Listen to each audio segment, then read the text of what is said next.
Well, you know they're not going to teach this to you in school, and you're certainly not going to learn this in any communities. So,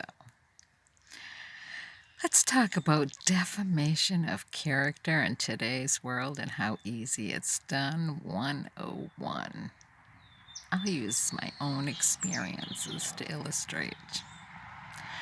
I found myself without a vehicle not too long ago, and no place to go. So I ended up staying with my grandson. He lives with his father, and his father's married, and they got two kids of their own. So my grandson's like the subset version of their family, okay? And so I ended up staying at their house for like a month. And during that month, I tried to help out in any way, shape, and form that I could because, well, I was staying there, and that's where my grandson resides. And so I ended up buying a car a short distance from their house. And the car that I bought came with a 30-day warranty. And it came inspected, licensed, and all that good stuff. So I drove off. And I get maybe a week after the purchase and on the road, and the exhaust system breaks down all over the road. And so I call the guy back and I let him know. And he says, we'll bring it up and we'll fix it for you. So I call my grandson's father and I say, hey, do you mind if I come back up? This is what happened. And he said, no, come on up. So I go up, and while I'm pending the scheduled appointment to get it repaired, they ask me if I want to stay over the weekend because they're planning to go away for the weekend and I can stay with my grandson. And I say, sure, why not?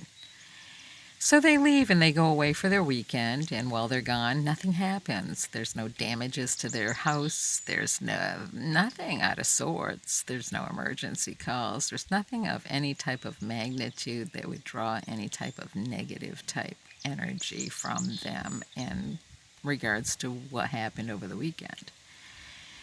But they return and they have this crotchety negative attitude, and it's all directed at me, and I don't know why it's coming at me full force like that. And so I'm feeling like uncomfortable, so I decide I'm going to leave. And I say goodbye to my grandson and I head off down the road, and I get a series of text messages from his father accusing me of things.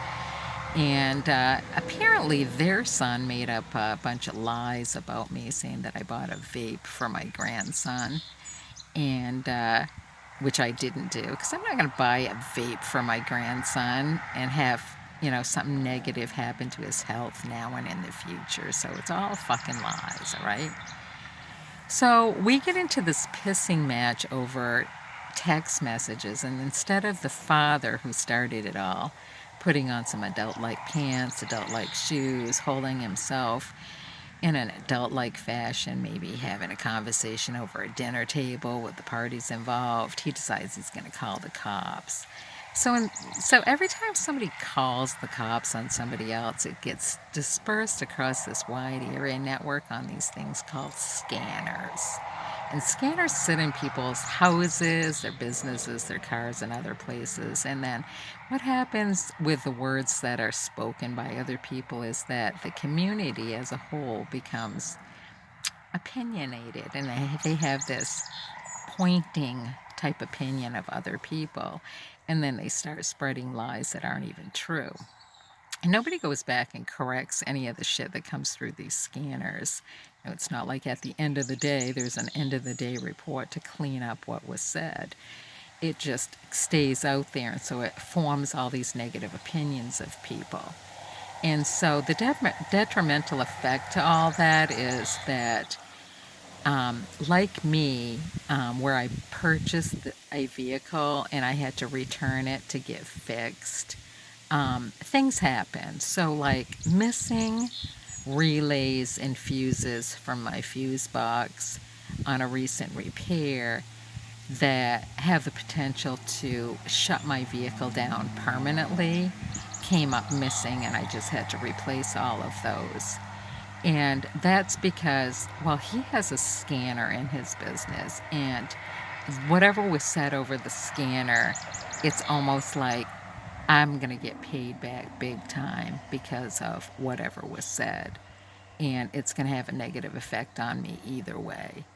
And the sooner you chime into that and make movement in your community to do something different with those words instead of calling the cops first, the quicker the changes will go into effect.